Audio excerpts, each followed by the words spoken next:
The world didn't end with a bang or a scream. It ended in silence. The virus spread unnoticed, carried by people who still looked normal, their transformations undetectable until it was too late. The silent plague, they called it, though plague hardly captured the horror of what it unleashed. It wasn't the shuffling moans of the undead that haunted survivors.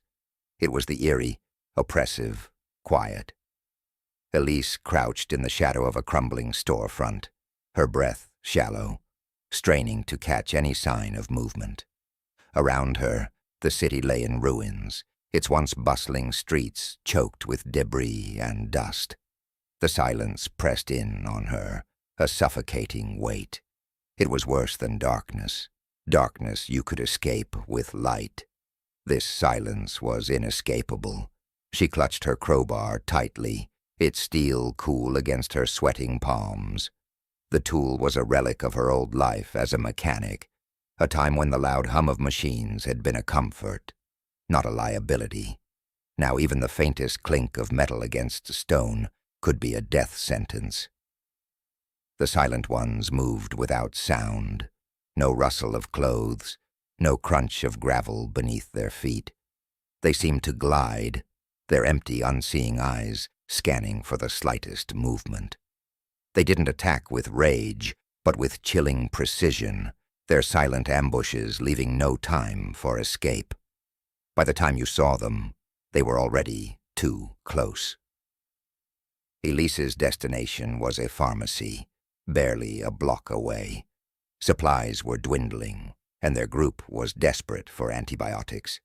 The others had argued against her going, but Elise knew she was the best at staying quiet.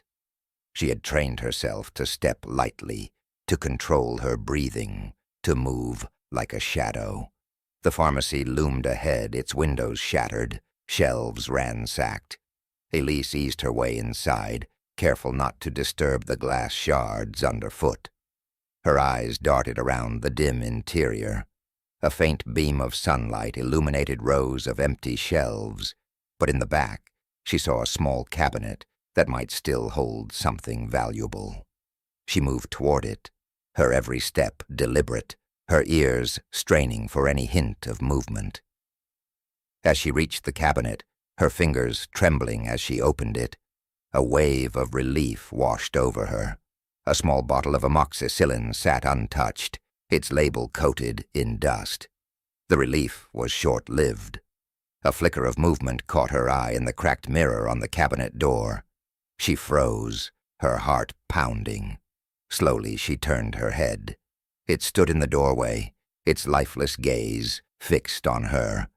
She hadn't heard it approach, hadn't felt its presence until now. Her hand gripped the crowbar tighter.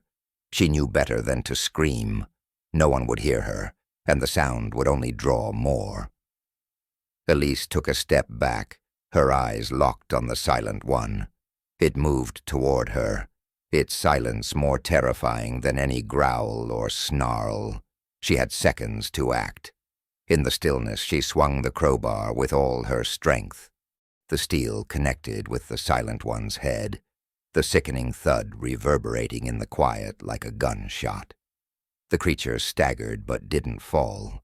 Instead, it turned its hollow gaze back toward her, unfazed, its neck twisted at an unnatural angle. Elise didn't hesitate. She swung again, this time aiming for its temple. The impact shattered bone, and the silent one collapsed soundlessly to the floor, its body crumpling like a puppet with its strings cut. Elise stepped back, her breath coming in short, panicked bursts. She hadn't meant to make so much noise. Now the oppressive silence felt even more sinister. She couldn't tell if she was still alone, or if something else had heard. Gripping the crowbar tighter, she shoved the bottle of antibiotics into her bag and scanned the store. The sunlight streaming through the shattered windows now seemed brighter, almost accusatory. Elise knew she had to leave, but her instincts screamed at her to stay still, to listen. The silence stretched. Then faintly, She caught the sound, or lack of it. Movement without noise. Her heart sank. More of them were coming. Elise bolted for the door, her steps as light as she could manage while moving fast.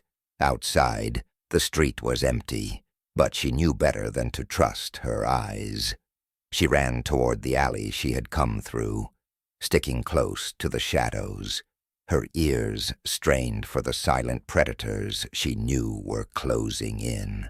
A flicker of motion to her left confirmed her fears.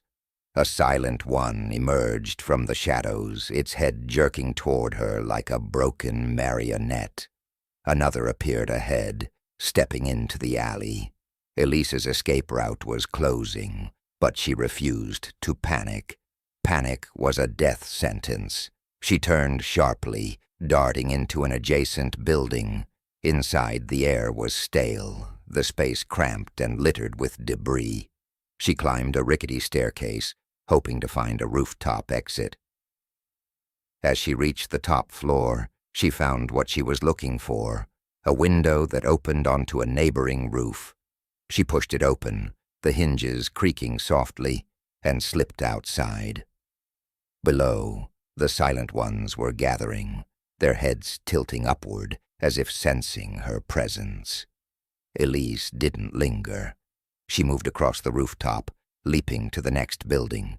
Her foot slipped on the edge, and she barely managed to catch herself, the crowbar clattering against the concrete. The noise felt deafening, and she froze. For a moment all was still. Then from the streets below, the silent ones surged forward, their soundless coordination terrifying. Elise didn't stop. She sprinted across the rooftops, her legs burning, her heart pounding. By the time she reached the safe house on the edge of the city, her body was trembling. She slammed the reinforced door behind her and collapsed against it, gasping for air. The others rushed to her side. "Did you get it?" one asked. She nodded and pulled the bottle from her bag.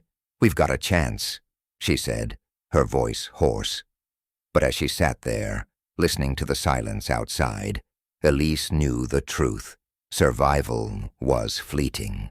The silent plague didn't just kill. It hunted, it waited, and it never made a sound. In this world, the quiet was more terrifying than any scream.